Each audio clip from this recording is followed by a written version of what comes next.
بسم اللہ الرحمن الرحیم۔ السلام علیکم ورحمۃ اللہ وبرکاتہ۔ ناظرین، آج کی ویڈیو میں ہم بات کریں گے حضور نبی کریم علیہ السلام کے آخری ایام کی۔ 10 ہجری کو حضور نبی کریم علیہ السلام نے حج کا ارادہ فرمایا۔ اس حج کو حجۃ الوداع کہا جاتا ہے۔ حضور نبی کریم صلی اللہ علیہ وآلہ وسلم 24 ذوالقعدہ 10 ہجری جمعرات کے دن مدینہ منورہ سے حجۃ الوداع کے لیے روانہ ہوئے۔ روانہ ہونے سے پہلے بالوں میں کنگھا کیا، سر مبارک میں تیل لگایا، مدینہ منورہ میں ظہر کی نماز ادا فرمائی اور عصر کی نماز ذوالخلیفہ میں ادا فرمائی۔ اس سفر میں حضور نبی کریم صلی اللہ علیہ وآلہ وسلم کی تمام ازواج مطہرات بھی ساتھ تھیں۔ ان کی تعداد اس وقت 9 تھی۔ حضور نبی کریم علیہ السلام اپنی اونٹنی کسوہ پہ سوار تھے۔ یہ اونٹنی جب آپ صلی اللہ علیہ وآلہ وسلم کو لے کر اٹھی تو آپ صلی اللہ علیہ وآلہ وسلم اس وقت احرام میں تھے۔ کسوہ پر اس وقت ایک پرانا کجھاوا تھا جو 4 درہم قیمت کا رہا ہوگا، اور آپ علیہ السلام کے اوپر چادر بھی معمولی سے قیمت کی تھی۔ اس وقت آپ علیہ السلام یہ دعا پڑھ رہے تھے: اے اللہ، اس حج کو مقبول بنا دے اور ایسا بنا دے جس میں نہ تو ریاکاری اور دھوکہ ہو، نہ دکھاوا اور ظاہر داری ہو۔ سفر کے دوران حضرت جبرائیل علیہ السلام ظاہر ہوئے۔ انہوں نے عرض کی: یا رسول اللہ، آپ اپنے صحابہ کو حکم دیں کہ تلبیہ میں اپنی آواز بلند کریں۔ یہ حج کا شعار ہے: لبیک اللہم لبیک، لبیک لا شریک لک لبیک، ان الحمد والنعمت لک والملک لا شریک لک، لبیک اللہم لبیک۔ حاضر ہوں اے اللہ، میں حاضر ہوں، تیرا کوئی شریک نہیں، تیرے ہی لیے تعریفیں ہیں، نعمتیں اور بادشاہت تیری ہے، تیرا کوئی شریک نہیں۔ حاضر ہوں میرے اللہ، میں حاضر ہوں۔ حضور نبی کریم علیہ السلام نے صحابہ کو ایسا کرنے کا حکم فرمایا۔ انہوں نے بلند الفاظ میں تلبیہ شروع کر دیا۔ راستے میں حضور نبی کریم علیہ السلام نے ایک مقام پہ قیام کیا اور رات وہاں بسر کی۔ صبح کی نماز پڑھ کے وہاں سے روانہ ہوئے، یہاں تک کہ مکے کے سامنے پہنچ گئے اور وہیں قیام فرمایا۔ پھر دن میں چاشت کے وقت مکہ معظمہ میں داخل ہوئے۔ باب عبد مناف سے خانہ کعبہ میں داخل ہوئے۔ یہ دروازہ باب السلام کے نام سے مشہور ہے۔ بیت اللہ پر نظر پڑتے ہی آپ صلی اللہ علیہ وآلہ وسلم نے ان الفاظ میں دعا فرمائی: اے اللہ، تو خود سلامتی والا ہے اور تیری ہی طرف سے سلامتی آتی ہے، بس اے ہمارے پروردگار، تو ہمیں سلامتی کے ساتھ زندہ رکھ اور اس گھر کی عزت اور دبدبے میں اضافہ ہی اضافہ فرما۔ پھر بیت اللہ کے گرد طواف کیا، 7 چکر لگائے۔ طواف کی ابتدا آپ صلی اللہ علیہ وآلہ وسلم نے حجر اسود سے کی۔ پہلے اس کے پاس گئے اور اس کو چھوا۔ اس وقت آپ کی آنکھوں میں آنسو آ گئے۔ طواف کے پہلے 3 چکروں میں رمل فرمایا، پھر سینہ تان کر تیز رفتاری سے چکر لگائے۔ باقی 4 چکروں میں معمولی رفتار سے چکر لگائے۔ طواف سے فارغ ہونے کے بعد حجر اسود کو بوسہ دیا، اپنے دونوں ہاتھ اس پہ رکھے اور ان کو چہرہ انور پہ پھیرا۔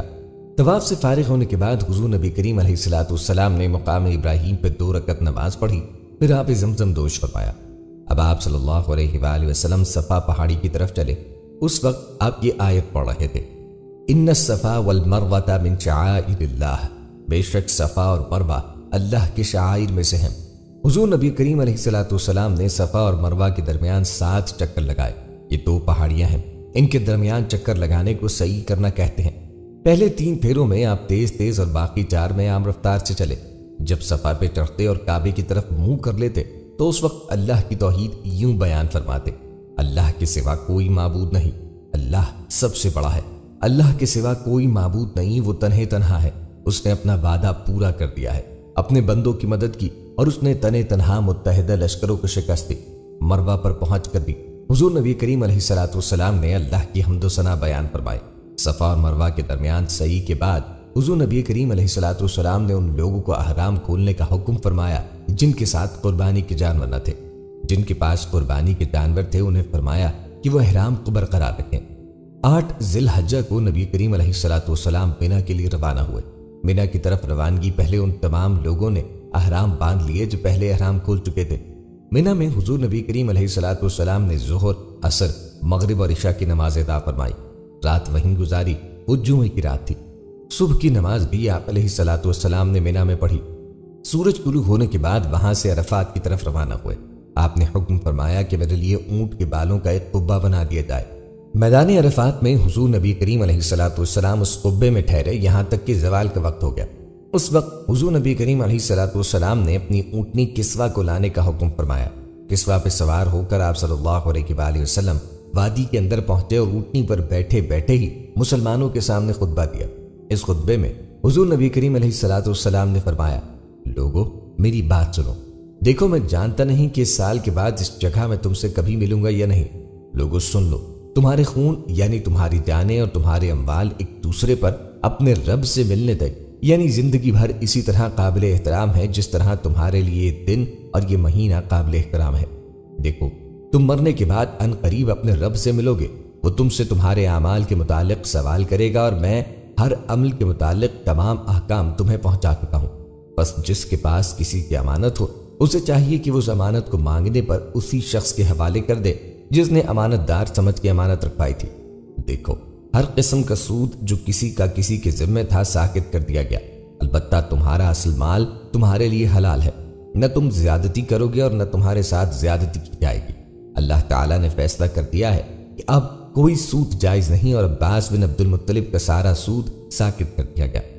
اسلام لانے سے پہلے زمانہ جاہلیت میں جو بھی قتل کا مقدمہ تھا وہ بھی ختم کر دیا گیا، اب اس کا انتقام نہ لیا جائے گا، اور سب سے پہلے جو قتل کا بدلہ میں ختم کرتا ہوں وہ ابن ربیعہ بن حارث بن عبد المطلب کا قتل ہے، اور ابن ربیعہ نے بدو لیس میں دودھ پیا تھا، فضائل نے اسے قتل کر دیا تھا، بس یہ پہلا قتل ہے جس سے میں معافی کی ابتدا کر رہا ہوں۔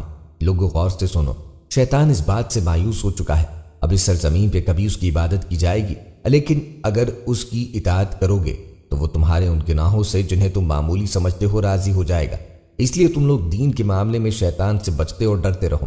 لوگوں غور سے سنو، تمہاری عورتوں پہ تمہارا حق ہے اور تم پر ان عورتوں کا حق ہے، عورتوں کے ساتھ حسن سلوک اور بھلائی کرتے رہو کیونکہ وہ تمہارے پاس قیدیوں کی طرح ہے، تم نے انہیں اللہ کی امانت کے طور پہ حاصل کیا ہے۔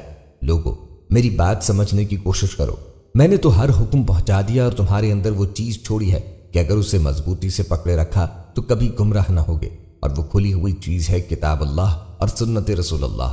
لوگوں میری بات سن کر غور کرو، خوب سمجھ لو کہ ہر مسلمان دوسرے کا بھائی ہے، تمام مسلمان بھائی بھائی ہیں، لہٰذا کسی بھی آدمی کے لیے اپنے بھائی کی کوئی چیز بلا اجازت حلال نہیں، ہاں مگر اس وقت جب وہ دل کی خوشی سے کوئی چیز خود دے دے۔ بس تم لوگ اپنے آپ پر کسی بھی حالت میں ظلم مت کرنا۔ لوگوں بتاؤ میں نے تبلیغ کا حق ادا کر دیا؟ لوگوں نے جواب دیا ہاں یقیناً۔ اس پر نبی کریم علیہ الصلوۃ والسلام نے آسمان کی طرف رخ کیا اور شہادت کی انگلی اٹھا کر فرمایا، اللہم اشہد اللہم اشہد اللہم اشہد، اے اللہ گواہ ہو جاؤ، اے اللہ گواہ ہو جاؤ، اے اللہ گواہ ہو جاؤ۔ خطبے سے فارغ ہو کر نبی کریم علیہ الصلوۃ والسلام نے حضرت بلال رضی اللہ تعالیٰ عنہ کو اذان کا حکم دیا۔ اذان کے بعد ظہر کی تکبیر کہی گئی اور نماز ادا کی گئی، پھر عصر کی نماز کے لیے تکبیر کہی کی گئی اور نماز ادا کی گئی، یعنی دونوں نمازیں ایک ساتھ ادا کی گئیں۔ دونوں نمازوں کے لیے اذان ایک کہی گئی اور تکبیریں الگ ہوئیں۔ عرفات میں ایک جماعت خدمت اقدس میں حاضر ہوئی، انہوں نے پوچھا حج کس طرح کیا جاتا ہے؟ حضور نبی کریم علیہ الصلوۃ والسلام نے ارشاد فرمایا، حج دراصل وقوف عرفات کا نام ہے، یعنی عرفات میں ٹھہرنا حج کرنا ہے۔ عرفات کا پورا میدان وقوف کی جگہ ہے۔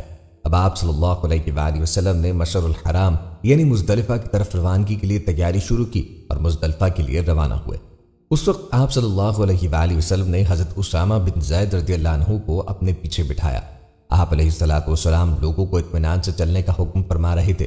اس طرح مزدلفہ پہنچے، یہاں مغرب و عشاء کی نمازیں ایک ساتھ ادا فرمائیں۔ یہ دونوں نمازیں عشاء کے وقت پڑھی گئیں۔ عورتوں اور بچوں کے لیے آپ صلی اللہ علیہ وآلہ وسلم نے حکم فرمایا کہ آدھی رات کے بعد 1 گھنٹے بعد ہی مزدلفہ سے میدان روانہ ہو جائیں تاکہ وہاں ہجوم ہونے سے پہلے شیطان کو کنکریاں مار سکیں۔ فجر کا وقت ہوا، حضور نبی کریم علیہ الصلوۃ والسلام نے مزدلفہ میں منہ اندھیرے ہی نماز پڑھائی، پھر سورج نکلنے سے پہلے مزدلفہ سے مینا کی طرف روانہ ہوئے۔ جمرۃ العقبہ یعنی بڑے شیطان پہ پہنچ کر آپ صلی اللہ علیہ وآلہ وسلم نے 7 کنکریاں ماری۔ شیطانوں کو کنکریاں مارنے کے عمل کو رمی کہا جاتا ہے۔ یہ کنکریاں مزدلفہ سے چن لی جاتی ہیں۔ ہر کنکری مارتے وقت آپ صلی اللہ علیہ وآلہ وسلم نے فرمایا اللہ اکبر۔ اس وقت بھی آپ اونٹنی پہ سوار تھے۔ حضرت بلال رضی اللہ تعالیٰ عنہ اور حضرت اسامہ رضی اللہ تعالیٰ عنہ نے آپ صلی اللہ علیہ وآلہ وسلم کی اونٹنی کی لگام پکڑ رکھی تھی، اور حضرت اسامہ رضی اللہ تعالیٰ عنہ آپ صلی اللہ علیہ وآلہ وسلم کے اوپر کپڑے سے سایہ کیے ہوئے تھے۔ اس موقع پہ حضور نبی کریم علیہ الصلوۃ والسلام نے مسلمانوں کو خطبہ دیا، اس میں ایک دوسرے کے مال اور عزت کو حرام قرار دیا۔ آپ صلی اللہ علیہ وآلہ وسلم نے ذی الحجہ کی 10ویں تاریخ کو حرمت کا دن قرار دیا اور فرمایا، اے لوگو، تمہارا خون، تمہارا بال، تمہاری عزت اور ناموس تمہارے درمیان ایک دوسرے پہ اسی طرح حرام ہے جس طرح یہ دن تمہارے لیے حرمت کا دن ہے، جس طرح اس شہر کی حرمت ہے اور جس طرح اس مہینے کی حرمت ہے۔ یہ الفاظ کئی بار فرمائے۔ آخر میں پوچھا، اے لوگو، کیا میں تبلیغ کا حق ادا کر دیا؟ لوگوں نے اقرار کیا۔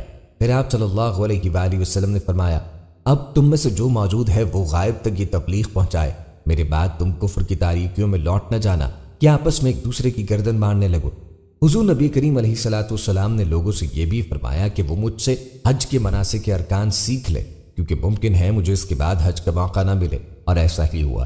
اس کے بعد نبی کریم علیہ الصلوۃ والسلام نے بنا میں قربانی کی جگہ پر تشریف لاوری کی اور 63 اونٹ قربان فرمائے۔ یہ سب جانور آپ صلی اللہ علیہ وآلہ وسلم مدینہ منورہ سے ہی ساتھ لائے تھے اور اپنے دستے مبارک سے ذبح فرمائے، گویا اپنی عمر کے ہر سال کے بدلے ایک جانور اللہ کی راہ میں قربان فرمایا۔ قربانی کے گوشت میں سے آپ صلی اللہ علیہ وآلہ وسلم کے لیے کچھ گوشت پکایا گیا، آپ نے تناول فرمایا۔ باقی اونٹوں کو ذبح کرنے کے لیے آپ صلی اللہ علیہ وآلہ وسلم نے حضرت علی کرم اللہ وجہہ الکریم کو حکم فرمایا۔ کل 100 اونٹ تھے، اسی طرح 37 اونٹ حضرت علی کرم اللہ وجہہ الکریم نے ذبح فرمائے۔ حضور نبی کریم علیہ الصلوۃ والسلام نے ان جانوروں کا گوشت اور دوسری چیزیں لوگوں میں تقسیم کرنے کا حکم فرمایا۔ منی کا تمام مقام قربانی کرنے کی جگہ ہے، اس کے کسی بھی حصے میں جانور قربان کیا جا سکتا ہے۔ قربانی سے فراغت کے بعد آپ صلی اللہ علیہ وآلہ وسلم نے سر مبارک منڈوایا۔ سر مبارک کے بعد صحابہ کرام میں تقسیم کیے گئے۔ اس وقت حضور نبی کریم صلی اللہ علیہ وآلہ وسلم نے دعا فرمائی، اے اللہ، سر منڈوانے والوں کی مغفرت فرما۔ سر منڈوانے کے بعد حضور نبی کریم علیہ الصلوۃ والسلام کو حضرت عائشہ صدیقہ رضی اللہ تعالیٰ عنہا نے خوشبو لگائی۔ اب حضور نبی کریم علیہ الصلوۃ والسلام مکہ جانے کے لیے سواری پہ تشریف فرما ہوئے۔ مکے پہنچ کر ظہر سے پہلے طواف کیا۔ یہ طواف افادہ تھا جو حج میں فرض ہے، اس کے بغیر حج نہیں ہوتا۔ پھر آقا نامدار صلی اللہ علیہ وآلہ وسلم نے زمزم کے کنویں سے زمزم نوش فرمایا، کچھ پانی اپنے سر مبارک پہ بھی چھڑکا۔ پھر آپ صلی اللہ علیہ وآلہ وسلم منی واپس تشریف لے گئے، وہیں ظہر کی نماز ادا کی۔ آپ صلی اللہ علیہ وآلہ وسلم منی میں 3 دن تک ٹھہرے۔ 3 دن شیطانوں کو کنکریاں ماری، ہر شیطان کو 7 کنکریاں ماری۔ منی کے قیام کے بعد حضور نبی کریم علیہ الصلوۃ والسلام مکہ تشریف لائے اور صحابہ کرام کو حکم فرمایا، لوگوں، اپنے وطن لوٹنے سے پہلے بیت اللہ کا طواف کر لو، اسے طواف وداع کہتے ہیں، یعنی رخصت ہوتے وقت کا طواف، اور یہ ہر حاجی پر واجب ہے۔ طواف وداع کے بعد حضور نبی کریم علیہ الصلوۃ والسلام مدینہ منورہ کی طرف روانہ ہوئے۔ واپسی کے سفر میں غدیر خم نامی تالاب کے مقام پہ آپ علیہ الصلوۃ والسلام نے اپنے صحابہ کو جمع فرمایا، ان کے سامنے خطبہ دیا جس میں فرمایا، لوگوں، در حقیقت میں بھی تمہاری طرح ایک بشر اور بندہ ہوں۔ ممکن ہے اب جلدی ہی میرے رب کا میرے پاس بلاوا آ جائے اور میں اس کے آگے سر تسلیم خم کر دوں۔ میں اللہ تعالیٰ کے آگے جواب دہ ہوں اور تم بھی جواب دہ ہو، اب تم کیا کہتے ہو؟ صحابہ کرام رضوان اللہ علیہم اجمعین نے جواب دیا، ہم گواہی دیتے ہیں کہ بے شک آپ نے تبلیغ کا حق ادا کر دیا، اس میں پوری محنت فرمائی اور نصیحت تمام کر دی۔ تب حضور نبی کریم علیہ الصلوۃ والسلام نے فرمایا، کیا تم اس کی گواہی نہیں دیتے کہ اللہ تعالیٰ کے سوا کوئی معبود نہیں، اور یہ کہ محمد اس کے بندے اور رسول ہیں، اور یہ کہ جنت، دوزخ اور موت برحق چیزیں ہیں، اور یہ کہ مرنے کے بعد دوبارہ زندہ ہونا برحق ہے، اور یہ کہ قیامت آنے والی چیز ہے، اس میں کسی شک و شبے کی کوئی گنجائش نہیں، اور یہ بھی کہ اللہ تعالیٰ ان لوگوں کو دوبارہ زندہ کر کے اٹھائے گا جو قبروں میں پہنچ چکے ہیں۔ صحابہ کرام نے عرض کیا، بے شک ہم ان سب باتوں کی گواہی دیتے ہیں۔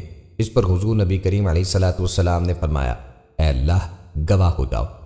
پھر فرمایا، لوگوں، قرآن پر جمے رہنا، میں تمہارے درمیان 2 باہری چیزیں چھوڑے جا رہا ہوں، ایک اللہ کی کتاب، دوسرے اپنے گھر والے۔ تم منتشر ہو کر پھوٹ مت ڈال لینا یہاں تک کہ تم حوض کوثر پر میرے پاس جمع ہو جاؤ۔ اس موقع پہ حضرت علی کرم اللہ وجہہ الکریم کے بارے میں نبی کریم علیہ الصلوۃ والسلام نے ارشاد فرمائے، لوگوں، میں جس کا مولا اور آقا ہوں، علی بھی اس کے مولا و آقا ہے۔ اے اللہ، جو علی کا مددگار ہو تو بھی اس کا مددگار ہو جا، اور جو علی سے دشمنی رکھے تو بھی اس سے دشمنی رکھ، جو علی سے محبت رکھے تو بھی اس سے محبت رکھ، جو علی سے بغض رکھے تو بھی اس سے بغض رکھ، جو علی کی مدد کرے تو بھی اس کی مدد کر، اور جو علی کی اعادت کرے تو بھی اس کی اعانت فرما، جو علی کو رسوا کرے تو اسے رسوا فرما، یہ جہاں بھی ہو تو حق اور صداقت کو اس کا ساتھی بنا۔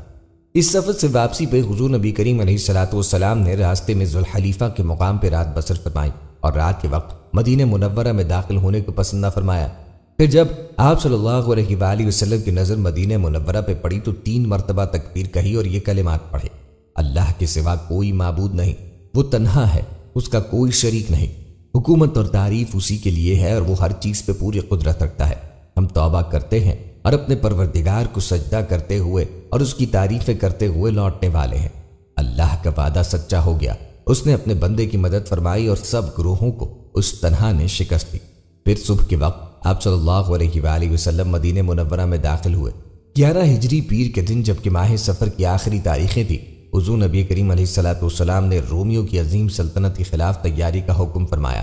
اس سے اگلے روز حضور نبی کریم صلی اللہ علیہ وآلہ وسلم نے حضرت اسامہ بن زید رضی اللہ عنہ کو بلا کے فرمایا، اس مقام کی طرف بڑھو جہاں تمہارے والد شہید ہوئے تھے، اور اس علاقے کو اسلامی شاہ سواروں سے پامال کرو، میں تمہیں اس لشکر کا امیر بناتا ہوں۔ نہایت تیزی سے سفر کر کے اپنی منزل کی طرف بڑھو تاکہ جاسوسوں کی اطلاعات سے پہلے دشمن کے سر پہ پہنچ جاؤ۔ اگر اللہ تعالیٰ تمہیں ان پہ فتح عطا فرمائے تو ان لوگوں کے درمیان زیادہ دیر مت ٹھہرنا اور اپنے ساتھ جاسوس اور مخبر لے جانا۔ اگلے روز بدھ کے دن رسول کریم صلی اللہ علیہ وآلہ وسلم کے سر انور میں شدید درد شروع ہو گیا اور اس کے بعد بخار بھی ہو گیا۔ جمعرات کے دن آپ صلی اللہ علیہ وآلہ وسلم نے تکلیف کے باوجود اپنے دست مبارک سے حضرت اسامہ بن زید رضی اللہ عنہ کو پرچم بنا کے دیا۔ پھر فرمایا، اللہ کا نام لے کر اس کے رستے میں جہاد کے لیے جاؤ، اور جن لوگوں نے اللہ کے ساتھ کفر کیا ان سے جنگ کرو۔ حضرت اسامہ بن زید رضی اللہ تعالیٰ عنہ اپنا پرچم لے کر اسلامی لشکر کے ساتھ روانہ ہوئے۔ وہ اس وقت بالکل نوجوان تھے۔ اس نوجوانی کی حالت میں حضور نبی کریم علیہ السلام نے انہیں لشکر کا سالار مقرر فرمایا تھا، جبکہ صحابہ کرام رضوان اللہ علیہم اجمعین میں بڑے ممتاز اور تجربے کار لوگ موجود تھے۔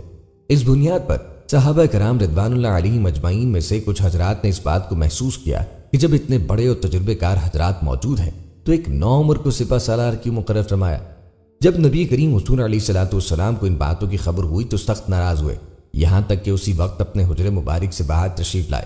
اس وقت نبی کریم علیہ السلام کے سر مبارک پہ پٹی بندھی تھی اور بدن مبارک پہ ایک چادر تھی۔ حضور نبی کریم صلی اللہ علیہ وآلہ وسلم مسجد میں داخل ہوئے اور منبر پہ تشریف لائے، اللہ کی حمد و ثنا بیان فرمائی، پھر صحابہ کرام کو خطاب فرمایا، لوگوں یہ کیسی باتیں ہیں جو اسامہ کو امیر بنانے پہ تم لوگوں کی طرف سے مجھ تک پہنچی ہیں؟ اس سے پہلے جب میں نے اسامہ کے والد کو امیر بنایا تھا تو اس وقت بھی اس قسم کی کچھ باتیں سننے میں آئی تھی۔ قسم ہے اللہ کی کہ وہ یعنی زید بن حارثہ امیر بننے کے لیے موزوں ترین آدمی تھے، اور اب ان کے بعد ان کا بیٹا امیر بننے کے لیے موزوں ترین ہے۔ یہ دونوں باپ بیٹے ایسے ہیں کہ ان سے خیر ہی کا گمان کیا جا سکتا ہے، لہٰذا اسامہ کے بارے میں خیر ہی کا گمان رکھو کیونکہ وہ تم میں سے بہترین لوگوں میں سے ہے۔ اب جو صحابہ حضرت اسامہ کے لشکر میں نبی کریم علیہ السلام سے ملاقات کے لیے آنے لگے، اس وقت آپ صلی اللہ علیہ وآلہ وسلم کی طبیعت کافی نازاز تھی۔ اس کے باوجود فرما رہے تھے، اسامہ کے لشکر کو روانہ کرو۔ اپنی طبیعت کی خرابی کے پیش نظر حضور نبی کریم صلی اللہ علیہ وآلہ وسلم نے حضرت ابوبکر صدیق کو لشکر کے ساتھ جانے سے روک دیا تھا اور انہیں حکم فرمایا تھا کہ وہ لوگوں کو نمازیں پڑھائیں۔ اتوار کے دن آپ صلی اللہ علیہ وآلہ وسلم کی تکلیف میں اضافہ ہو گیا۔ حضرت اسامہ رضی اللہ عنہ اپنے لشکر کے ساتھ مدینہ منورہ سے باہر ٹھہر گئے تھے۔ وہاں سے آپ صلی اللہ علیہ وآلہ وسلم کی ملاقات کے لیے آئے۔ جب وہ نبی کریم علیہ السلام کے حجرے مبارک میں داخل ہوئے تو آپ آنکھیں بند کیے نڈھال سی حالت میں لیٹے ہوئے تھے۔ حضرت اسامہ نے آہستہ سے آپ صلی اللہ علیہ وآلہ وسلم کا سر مبارک دبایا اور پیشانی کو بوسہ دیا۔ آپ صلی اللہ علیہ وآلہ وسلم نے کوئی بات نہ کی، دونوں ہاتھ اوپر کی طرف اٹھائے اور ان کو اسامہ پہ رکھ دیا۔ حضرت اسامہ رضی اللہ عنہ سمجھ گئے کہ آپ ان کے لیے دعا فرما رہے ہیں۔ اس کے بعد حضرت اسامہ پھر اپنے لشکر میں لوٹ آئے۔ لشکر اس وقت روانہ ہونے کی تیاری کر رہا تھا کہ مدینے سے پیغام آیا کہ حضور کی طبیعت ناساز ہو گئی ہے، اب نہ جائیں۔ اس طرح یہ لشکر روانہ نہ ہو سکا۔ طبیعت خراب ہونے سے پہلے ایک روز حضور نبی کریم صلی اللہ علیہ وآلہ وسلم آدھی رات کے وقت قبرستان بقیع میں تشریف لے گئے اور وہاں ہر مومن کے لیے مغفرت کی دعا فرمائی۔ قبرستان سے واپس لوٹے تو سر مبارک میں شدید درد شروع ہو گیا۔ حضور نبی کریم صلی اللہ علیہ وآلہ وسلم نے سیدہ عائشہ صدیقہ رضی اللہ تعالیٰ عنہا کو سر درد کے بارے میں بتایا۔ انہوں نے سر دبانا شروع کیا۔ سر درد کے ساتھ بخار بھی شروع ہو گیا۔ مرض شروع ہونے کے بعد بھی حضور نبی کریم صلی اللہ علیہ وآلہ وسلم اپنی تمام ازواج کے ہاں باری کے مطابق تشریف لے جاتے تھے۔ جس دن آپ صلی اللہ علیہ وآلہ وسلم حضرت میمونہ رضی اللہ تعالیٰ عنہا کے ہاں تشریف لے گئے، اس دن مرض میں شدت پیدا ہو گئی۔ ناظرین، کی 11 ہجری کا ماہ ربیع الاول تھا، وہی ماہ ربیع جس میں 63 برس پہلے نبی رحمت کی ولادت باسعادت کی وجہ سے اس جہان رنگ بو میں بہار آئی تھی، مگر اب کے ماہ ربیع الاول مجدہ بہار نہیں بلکہ پیغام خزال آیا تھا۔ اس ماہ کے شروع ہونے سے پہلے ہی نبی بیمار ہو گئے تھے۔ 10